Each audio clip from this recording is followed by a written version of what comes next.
একসময় শহরের ব্যস্ত মোড় পেরিয়ে ফিলিং স্টেশনের সামনে গেলেই চোখে পড়ত লম্বা সারি। মোটরসাইকেল, প্রাইভেট কার, মাইক্রোবাস সব যানবাহন ঘন্টার পর ঘন্টা দাঁড়িয়ে থাকতো শুধু কয়েক লিটার তেলের আশায়। চালকদের মুখে ছিল উদ্বেগ, বিরক্তি আর অনিশ্চয়তার ছাপ। কোথাও হর্নের শব্দ, কোথাও তর্ক বিতর্ক, আবার কোথাও দেখা যেত গরমে ক্লান্ত মানুষের অপেক্ষার দীর্ঘশ্বাস। এখন সেই চেনা দৃশ্য যেন হঠাৎ করেই উধাও হয়ে গেছে। ফিলিং স্টেশনের সামনে নেই সেই আগের অন্তহীন লাইন, নেই ব্যস্ততার চাপা উত্তেজনা।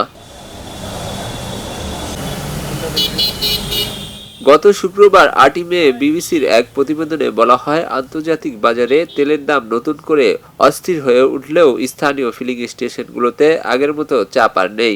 বিশেষ করে হরমুজ প্রণালীকে ঘিরে যুক্তরাষ্ট্র ও ইরানের মধ্যে পাল্টাপাল্টি হামলার ঘটনায় এশিয়ার বাজারে তেলের দাম আরও বেড়ে গেছে।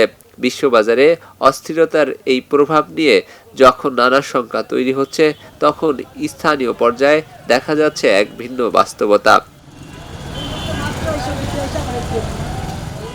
যে ফিলিং স্টেশনগুলোতে কয়েক মাস আগেও ছিল কর্মচাঞ্চল্যে ভরপুর, সেখানে এখন যেন নেমে এসেছে অলস নীরবতা।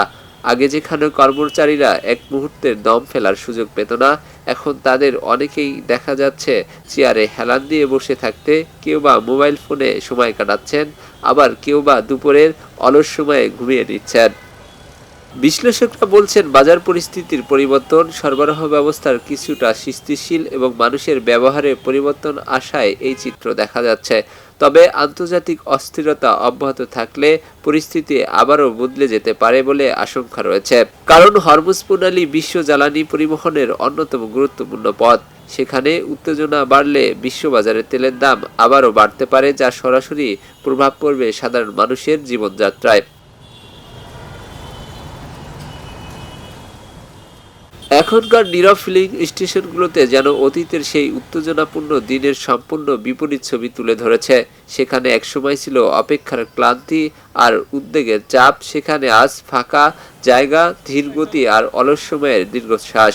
শহরের মানুষও যেন ধীরে ধীরে অভ্যস্ত হয়ে উঠেছে নতুন এই বাস্তবতায়। খবরের কাগজ, নিখাদ, নির্ভীক, নিরপেক্ষ।